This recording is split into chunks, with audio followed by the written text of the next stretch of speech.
आमिर कई दिनों से फरीहा के साथ एक ही छत शेयर कर रहा था। किसी काम से उनके घर आया था। फरीहा एक खूबसूरत औरत थी जिसके साथ होना कोई भी मर्द खुशकिस्मत समझेगा। लेकिन फरीहा का शौहर हसन उसकी तरफ देखने से कासिर नजर आया।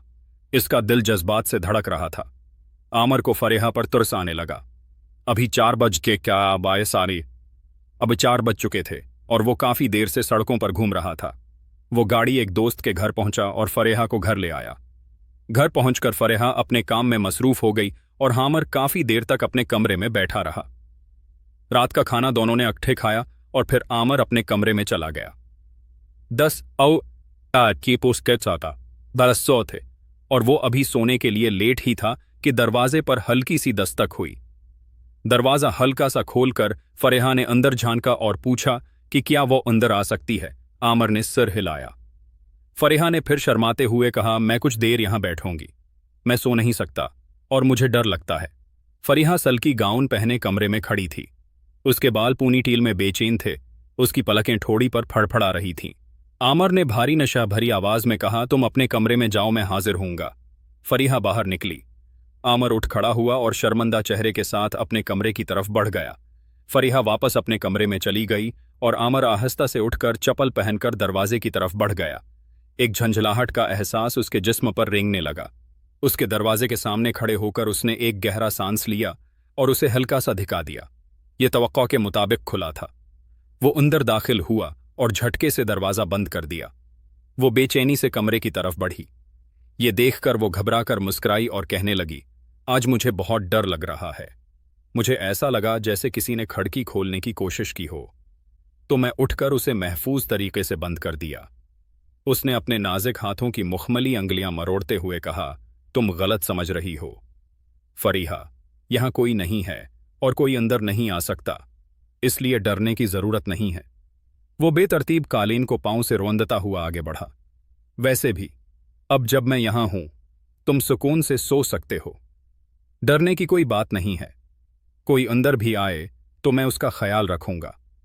वो उसकी तरफ बढ़ा और बिस्तर की तरफ इशारा करते हुए कहा, यहां लेट जाओ।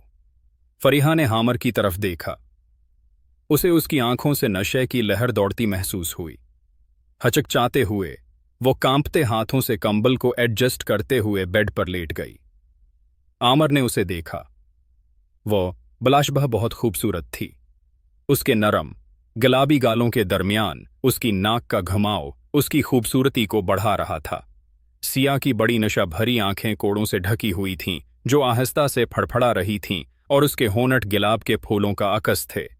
इस वक्त आमिर ने अपने अंदर एक गहरी तब्दीली महसूस की। उसे बेचैनी महसूस हुई। वो शादीशुदा थी, एक करीबी दोस्त की बेवी थी और वो कुछ दिनों के लिए उनके घर मेहमान आया था। जल्द या बदेर वो चला जाएगा, कभी वापस नहीं आएगा। ये वो चंद रातें थीं जो वो यहां गुजार सकता था। क्या मैं वाकई उसे पसंद करने लगा हूं? उसने खुद से पूछा। फिर नजरें हटा लें। फरीहा खामोशी से लेटी थी, इस बात से बेखबर कि उसका शौहर शहर में कहीं है। वो एक खूबसूरत औरत के बालों के साए में अपने शब व रोज भूलकर उसे जल्द तलाक देने के लिए बेचैन था। उसे इस बात की कोई परवाह नहीं थी कि फरीहा का क्या होगा। उसके नाम पर मतलका का नाम हटा दिया जाएगा और उसे उसके वालिदैन के घर भेज दिया जाएगा, क्योंकि उसकी जगह कोई और आएगा। आमिर को अपने दिल में एक दर्द महसूस हुआ। क्या तुमने हसन से बात की? उसने आहिस्ता से पूछा। उसने कहा, हाँ, यह आज सुबह थी। मैंने उसे 10 बजे के करीब फोन किया। अच्छा, हमने क्या बात की? कुछ खास नहीं। इस वक्त कराची में उनका बहुत काम है। उसने कहा कि वो कुछ दिन नहीं आ सकेगा। उसने सादगी से कहा। उसका शौहर साफ साफ उसे धोखा दे रहा था, लेकिन उसने इस पर यकीन किया। अगर आमिर इस वक्त फरीहा के कमरे में होता तो ये उसके शौहर की वजह से होता। अगर वो उसे तोजह और प्यार दिखाता तो ऐसा कभी ना होता। ये स्नान साहब को कितना वक्त लगेगा बाका? आमिर ने पूछा और फरीहा ने कहा कि वो काम का बोझ ज्यादा लग रहा है। लेकिन फरीहा ने कहा कि उस पर काम का बोझ ज्यादा है। उसके दलक्ष चेहरे पर रेशमी बालों की पटियां थीं और उसके होंठों ने हसन को एक मौका फ्राहम किया था।